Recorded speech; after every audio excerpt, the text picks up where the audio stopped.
Aujourd'hui on change de décor, je suis dans mon bureau à mon ordinateur parce que je vais faire le classement de tous les livres que j'ai lus en 2025, y compris les livres que je n'ai pas présentés sur ma chaîne, donc j'espère que ça va vous intéresser et c'est parti. Alors j'ai à l'écran mon tableau de classement, vous voyez qu'il y a 6 catégories, tout en bas on a pas pour moi, donc ce sont des livres que je n'ai pas finis et que je n'ai pas l'intention de reprendre. Juste au-dessus, on a une deuxième chance, point d'interrogation, donc des livres que je n'ai pas finis, mais qui mériteraient peut-être d'être repris. Ensuite, les 4 catégories suivantes, ce sont uniquement des livres que j'ai lus jusqu'au bout. Et bof, ben voilà, tout est dit. Ensuite, en bleu, on a un bon moment, c'est-à-dire que c'était une lecture que j'ai appréciée, mais peut-être sans plus. Juste en dessus en vert, on a la catégorie mémorable, et enfin, en jaune, génialissime. Alors, on va y aller. Je prends les livres dans l'ordre dans lequel je les ai lus. Et j'ai commencé avec Louisa de Lucira, que je vais mettre dans un bon moment. Je vais le faire en tout petit. Voilà! C'était un livre intéressant sur un exorcisme dans une communauté musulmane. Ensuite, j'ai lu Le serpent de l'Essex de Sarah Perry, un livre auquel j'ai donné la note de 9. Je dirais qu'il est...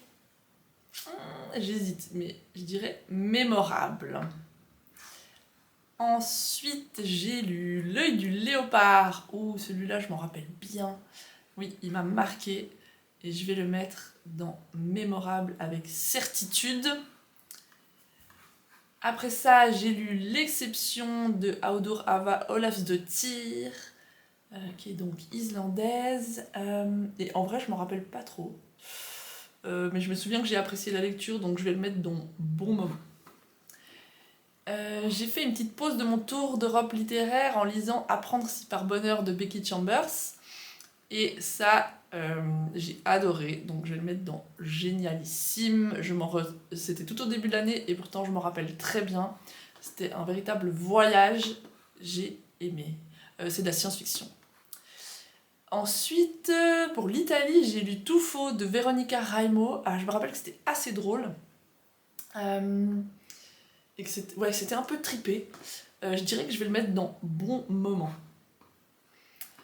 Après ça, j'ai lu Comment sortir du monde. Ça faisait pas partie de mon tour d'Europe. C'est un livre français et je l'ai lu dans le cadre du book club dont je fais partie. Mais j'avoue que je me rappelle d'avoir pas trop aimé et je me rappelle pas très bien. En fait, je me souviens que je trouvais que c'était un petit peu à la manière de En finir avec Eddie Bellegueule de Édouard Louis, que je trouve beaucoup plus réussi. Donc voilà. Et ensuite, Héritage et milieu de Vic Disiors. Alors ça, c'est génialissime. J'ai adoré. Vraiment, je recommande. C'était rude et en même temps très bien écrit. Ensuite, très bof, Une femme dans la nuit polaire. Donc là, c'est quand je tentais de lire des livres de non-fiction et j'ai pas fait un très bon choix, je pense. Même si c'est assez intéressant, hein. C'est une femme qui a passé, je me rappelle plus, c'est une année, je crois que c'est une année au pôle Nord avec son mari et ça avait l'air assez compliqué. Enfin, c'est compliqué, c'était dans les années 50 en plus, donc extrêmement rare, disons, pour une femme de faire ce type d'aventure. Et je pense que c'était bof. En fait, c'est juste que l'histoire est intéressante, hein, mais c'est juste mal écrit. Ou c'est peut-être la traduction, mais bon. Michelet Latemleko de Edwige, livreuse que j'ai lu pour la Suisse. Super livre, j'ai adoré, génial. Je le mets là. Ok, ensuite, j'ai lu Mère de Théodora Dimova. Dans le cadre de mon tour d'Europe, et je dirais que c'est un livre mémorable. Sur tous les livres que j'ai lus pour mon tour du monde littéraire, il y a des vidéos si jamais. Pleurer au supermarché, je l'ai aussi lu dans le cadre de mon club de lecture, et c'était moi qui l'avais proposé, mais en fait c'était pas terrible. Je dirais que sur le moment ça m'a intéressée, mais maintenant, j'en retiens pas grand chose, donc je vais le mettre dans bof, malheureusement. La bouche pleine de terre de Branimir Stepanovitch. Oh, ça c'est un livre Je crois que je lui avais donné la note de... Attendez... La note de 9. Et franchement, c'est un livre hyper marquant. Donc, c'est entre mémorable et génialissime. Allez, mémorable, vraiment un livre marquant. La rivière de Laura Vinogradova. Ça, c'était très bof, très bof. Mince. Hop. Les voix du Pamano de Raume Cabré. Ah, ça, c'était trop bien. Excellent, génialissime. J'ai adoré. Je l'ai lu pour l'Espagne, si ça vous intéresse. Poésie du Gérondif. Ça, c'est aussi de la non-fiction. C'est un essai sur les langues et les particularités des langues. C'était franchement génial. J'ai adoré. J'ai dit génial, mais est-ce que c'était génialissime? Allez, je vais le mettre dans mémorable. Le jardin de verre de Tatiana Tibuléac. Ah oui, celui-là, c'était frappant sur cette jeune fille qui... Enfin, cet enfant, en fait, qui est adopté et qui doit ramasser des bouteilles pour survivre. Je vais la mettre dans mémorable. Ensuite, j'ai lu à la suite de Becky Chambers, qui font partie d'une série. Enfin, c'est la série, elle est... C'est pas une série, c'est une duologie. Voilà, un duo. J'ai bien aimé. Je pense que je vais mettre un psaume pour les recyclés sauvages dans mémorable, parce que vraiment le concept, c'est cette science-fiction positive dont je n'ai pas l'habitude en fait. Et j'ai trouvé que ça faisait du bien. Une prière pour les cimes timides, je vais le mettre dans bon moment, parce que j'ai trouvé un peu moins bien et peut-être un tout petit peu plus... Enfin, le positif finissait par me donner l'impression que c'était un peu plus niais, mais ça m'a plu quand même. Chris Brookmyer, Coupé. Bon, le problème avec cet auteur, donc ça c'est du policier, hein, c'est que j'ai lu un de ses livres que j'ai adoré, et heureusement j'ai commencé par celui-là. Ce livre c'était Petite bombe noire, titre affreux, c'est un titre de traduction qui est vraiment nul. Mais bon, et j'ai essayé de retrouver la même intensité dans les autres livres de Brookmyer, mais je l'ai pas trouvé, et franchement, Coupé, j'en garde pas grand-chose, donc je vais le mettre dans bof. Ça continue avec Misericordia, que j'ai lu pour le Portugal, que j'ai beaucoup aimé. C'est l'histoire d'une femme qui est en maison de retraite. C'est très original. Je vais le mettre dans mémorable. Décidément, j'ai lu pas mal de livres mémorables. Le pays des phrases courtes. Ah, c'était un bon moment. C'était un livre rigolo. Je le mets là, dans bon moment. Sale ironie, Normal People. Je sais que c'est un livre qui a plu à énormément de gens. Franchement, j'ai aimé, hein, mais c'était pas... Pour moi, c'est pas mémorable. Donc je le mets dans bon moment. Vous voyez, j'ai encore testé un Chris Brookmyer en me disant allez, ce sera bien. Non. Donc celui-là, c'était encore pire que le d'autres. Je vais le mettre dans bof. Merle Mermure. Ah oui, une histoire trop intéressante. Je me souviens que la fin m'a pas trop plu. Mais tout le reste, je m'en rappelle parfaitement. Même la fin, je m'en rappelle parfaitement en fait. Donc je vais le mettre dans mémorable.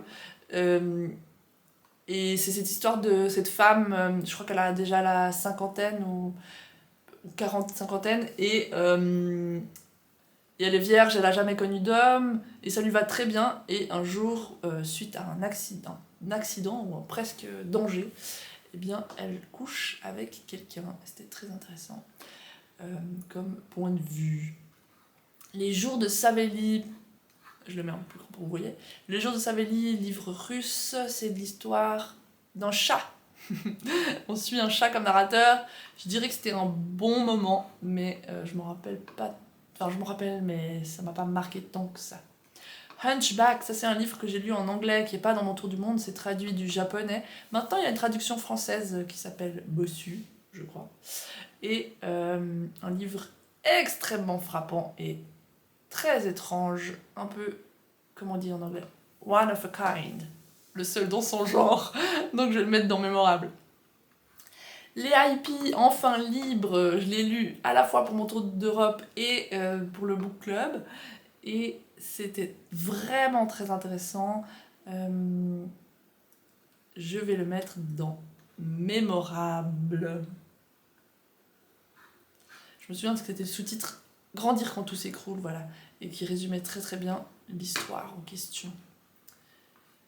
L'homme qui savait la langue des serpents, peut-être que vous reconnaissez, c'est les mêmes éditions que pour Poésie du Gérondif qu'on avait là.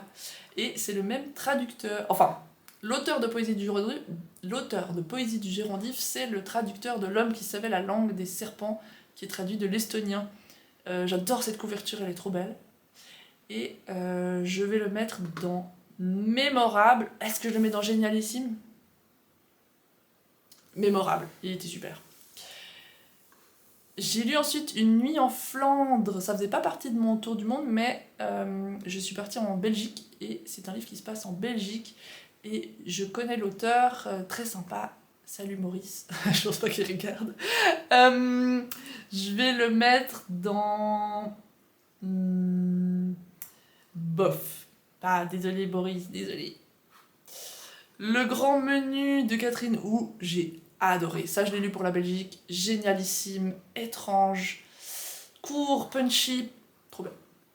Mademoiselle Keaton, ça, je l'ai lu pour Andorre. Voilà, j'avais pas beaucoup de choix pour Andorre et malheureusement, c'était bof. Ouh là là, on arrive à un de mes favoris. Est-ce que c'est le favori de l'année? Je sais pas. Je ferai une vidéo séparée sur mes favoris, mon top, je sais pas encore combien, hein, et j'en parlerai un peu plus longuement et je choisirai en favori. Nourrir la pierre, adoré, génialissime. Et on continue. Je sais pas si je fais ça correctement, hein. C'est la première fois que je fais un classement comme ça en vidéo. J'espère que c'est ok. Donc, j'ai lu pour l'Ukraine Presque jamais autrement. Ouh, un beau livre. Ah oui, un beau livre. Qui fait mal, c'est pour ça que je souffre. Je vais le mettre dans Mémorable. Ah, j'ai bientôt plus de place dans Mémorable. J'ai 60 livres en tout, il faut qu'ils entrent dans ce classement, mais au pire, je me débrouillerai. Dans le fossé, je n'ai pas trop aimé Dans le fossé. Bof. Même si la couverture est sympa. Le musée des rééditions sans condition. Livre très intéressant. Je vais le mettre dans Bon moment. En fait, je sais pas si Bon moment c'est le bon titre pour cette catégorie. C'était pas un livre, par exemple, extrêmement facile ou léger à lire. C'était un livre intéressant. Comment parler des livres que l'on n'a pas lus? Ça, c'est un livre que j'ai reçu, merci collègue, et qui est très drôle. Donc c'est un essai, en fait, enfin, un essai comique, peut-être, sur comment parler des livres qu'on n'a pas lus. Voilà, j'ai rien dit de plus que le titre. Avec des exemples, des extraits de livres, c'est super sympa. Je vais le mettre dans Mémorable. Apprendre à philosopher en féministe, voilà un vrai essai que j'ai lu, qui était super, très intéressant. Alors, très intéressant pour moi, qui suis prof de philo, puisque ça parlait un peu de l'enseignement de la philosophie, et ça parlait beaucoup, évidemment, de la philosophie et de ce que c'est que de philosopher en tant que femme. Très intéressant, je vais le mettre dans Génialissime ou Mémorable. Allez, Génialissime. Le bouton, un recueil de nouvelles grecques. J'en garde pas grand chose. Je me souviens que j'ai aimé à la lecture, donc je sais pas si je mets bof ou bon moment. Allez, je vais mettre bof. Même si la couverture est très belle. La fille américaine, waouh, j'ai adoré. Non, alors là, ce livre, il me reste en tête. Ah, c'était trop bien. Je vous le recommande. Un peu thriller, mystère. Pas un thriller, un mystère. Qui se passe en Finlande. L'événement de Annie Ernaux, donc ça je l'ai lu pour l'école, c'est-à-dire que c'est moi la prof, hein, mais je l'ai lu avec mes élèves. Je l'avais déjà lu, très bon livre, très court, sur l'avortement illégal que Annie Ernaux a vécu dans les années 60. Je le mets dans Mémorable. Qu'est-ce qu'on a ici? C'est écrit tout petit. Ce que l'on ne peut confier à sa coiffeuse. Ah oui, c'était un recueil de nouvelles. Alors, très bof, hein. Très bof. Désolée. La fabrique des salauds de Chris Kraus. Un autre pavé. J'ai pas précisé quels étaient les pavés, mais ça c'est un pavé. Et il était génialissime. Carapace. Carapace que j'ai lu pour le Luxembourg. Carapace que j'ai lu pour le Luxembourg. Et qui était marrant. Je vais mettre bon moment. Des éléphants dans le jardin que j'ai lu. Vous avez peut-être vu ma vidéo où j'explique à quel point j'ai triché pour certains pays, et là c'est ce que j'ai lu pour le Kosovo, même s'il est écrit en allemand par une autrice d'origine kosovare. Des éléphants dans le jardin, je suis navrée, je ne m'en rappelle pas bien, peut-être qu'il faudrait que je le relise, je vais le mettre dans bof. Je pense qu'il était assez bien en vrai, mais ma foi, c'est comme ça. Reportage de Joe Sacco, génial, super, trop bien. Des reportages en BD, là aussi c'était de la triche, et je vais le mettre dans génialissime, rien que parce que franchement faire du reportage en BD c'est excellent. On a ensuite François, l'église déchirée, encore de la triche, c'est un essai sur la papauté de François, et c'était très très bof. Rebecca Alighieri, Les des hommes qui se perdront toujours, encore un livre pour l'école, et il est super. Je vais le mettre dans mémorable. Aïe, on a presque plus de place dans mémorable. On va trouver un moyen. Hélène Gianecchini a écrit Un désir démesuré d'amitié, un autre essai super intéressant sur l'amitié et la famille choisie dans les environnements queer ou LGBTQIA+. C'était très intéressant et je vais le mettre dans génialissime. Ça m'a donné envie de réfléchir autrement à ma vie, à mes amitiés, à notre façon de vivre. Héritage de Monica Helfer. Je crois que je lui ai pas fait justice dans la vidéo que je lui ai consacrée. C'était pour l'Autriche. Super livre, très bon livre. Voilà, je vais le mettre dans mémorable, et le pauvre il est caché par un autre livre. Mais j'enlève ce livre. Et voilà, c'est donc Sorcière de Wenko Andonovski, livre très bizarre, très étrange, que j'ai lu pour la Macédoine du Nord, mais que j'ai bien aimé. Et rien que pour sa bizarrerie, je dois le mettre dans mémorable. Il n'y a plus de place, je les remets au début. Voilà, il est dans mémorable. Non, je vais faire un peu mieux. Allez, je vais faire un peu de place, je vous retrouve dans 2 minutes. Voilà, j'ai fait de la place, c'était pas si difficile. Hop. Sorcière qui va dans mémorable. L'issue fatale des blessures d'athlétisme. Ouf, ça c'est mémorable au sens de ça. C'est dur, ça fait mal. C'est terrible. Mais c'est très réussi, donc c'est dans mémorable. La porte, j'ai beaucoup aimé. Encore une fois, je ne sais pas vraiment comment le résumer, mais c'était super. Je le mets dans le génialissime. J'ai lu lequel en premier? Saison 12 de Joanne Suris, Joanne qui est un de mes amis, livre suisse. Saison 12, c'était très drôle, très marrant. Je mets dans bon moment. La croisade des enfants, j'ai adoré ce livre, encore un méga pavé. Je le mets dans génialissime. Dans quelle heure j'ai lu ça? Ah, il m'en manque un là-bas derrière. Voilà. L'île E de Peter Balco. Étrange, bizarre. Je le mets dans bon moment. Je suis pas sûre que c'était un bon moment. C'était un moment intriguant. Voilà, intriguant, je pense que c'est le meilleur mot. J'ai lu cette bande dessinée lessivée de Alison Bechdel, ou c'est plutôt un roman graphique si vous voulez. C'était marrant. Je vais mettre dans bon moment. Voilà. L'heure des garçons, excellent livre, très intéressant. Je pense honnêtement qu'il faudrait que je le relise et que je le mette dans génialissime, mais pour l'instant je vais le mettre dans mémorable. Qu'est-ce qu'on a ensuite? Des livres dont j'ai pas encore parlé sur la chaîne à l'heure actuelle, mais probablement quand j'aurai posté cette vidéo, ce sera fait. La bibliothèque du beau et du mal. Un livre bizarre sur les livres les plus bizarres encore et sur des personnages étranges. Je vais le mettre dans bon moment. Hannah, c'était magnifique. Je veux le relire. C'était dur. Mais c'était beau. Génialissime. Waouh, il y a beaucoup de livres géniaux, c'est trop bien. Et Un fils perdu de Sacha Filipenko. Un fils perdu que je viens de finir. Je dirais que c'était un bon moment. C'était un livre intéressant sur la Biélorussie. On passe au livre que je n'ai pas fini et dont je n'ai pas parlé sur la chaîne. Et je trouve que c'est quand même intéressant de se pencher sur eux. Il y avait Code Barre que j'avais sélectionné pour la Hongrie. C'était assez intéressant. Chaque chapitre faisait des liens avec les bars, je crois.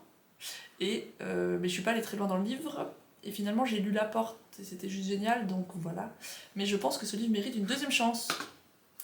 Le Verger de poire, je l'ai lu, je crois, pour la Géorgie, et après j'ai lu Merle Mur, que j'ai beaucoup aimé, donc je regrette pas. Le Verger de poire, j'en ai lu une bonne partie quand même, et finalement, ça m'a pas tant plu que ça. Peut-être qu'il mérite une deuxième chance, je suis pas sûre que je la lui donnerais. Les cuillères, ça c'était bof. Donc pas pour... Oups, j'ai envie de livre. Pas pour moi les cuillères. Les veilleurs de chagrin, j'avais pris ce livre pour la Belgique. Finalement j'ai lu Le Grand Menu que j'ai adoré. Je vais le mettre dans... Je pense que ça pourrait être pour moi, dans une deuxième chance. Metazoa, ça c'est sûr que je veux le lire en fait. Je suis sûre que je vais aimer. C'est juste que je l'écoutais en anglais la nuit et du coup je m'endormais à chaque fois. Donc il mérite clairement une deuxième chance, peut-être qu'il faut juste que je le lise en français, ce sera plus simple. Donc celui-là, je le mets en gros dans une deuxième chance parce que je veux le lire. Prends ma main. Bah, il avait eu de bonnes recommandations, j'en avais entendu parler, mais c'était très bof, pas pour moi. Oh, Sodoma, le livre que je voulais lire pour le Vatican, qui était super intéressant, mais tellement mal écrit, pas pour moi. Et vous voyez, j'ai encore essayé un Brookmyer. Mais celui-là, je suis pas allée jusqu'au bout. Je crois que je me suis rendu compte au bout de 30 pages que je l'avais déjà lu, mais je l'avais oublié, donc vous voyez. Bof. Trouble de Louise Kennedy. Ça aussi, beaucoup de recommandations, ça avait l'air super. Mais en fait, j'ai pas trop aimé. Je vais lui donner une deuxième chance. Et puis, un coup de tête. Je me rappelle pas combien de pages j'ai lu, et je ne me rappelle de rien. Donc on va dire que c'était pas pour moi. Joli, sympa, c'est cool de voir ce tableau tout rempli. Donc voilà toutes les lectures que j'ai faites en 2025, y compris les lectures que j'ai abandonnées. Comme je l'ai dit, je ferai une vidéo sur le top. Ah, ils sont combien là? 1, 2, 3, 4, 5, 6, 7, 8, 9, 10, 11, 12, 13, 14. Il y a 14 livres qui sont dans Génialissime. On verra si je fais mon top 14 ou si je fais une sélection parmi ces 14. Mais en tout cas, j'en parlerai un petit peu plus en détail dans une autre vidéo. J'espère que ça vous a intéressé. Si vous avez lu certains de ces livres, n'hésitez pas à mettre en commentaire votre avis, votre opinion. Peut-être que j'ai classé dans bof votre livre préféré, auquel cas je suis navrée, mais essayez peut-être de le défendre dans les commentaires, ou au contraire, si vous avez détesté un livre que j'ai aimé, ça m'intéresse aussi. Et on se voit une prochaine fois. Toute belle année 2026 et à bientôt!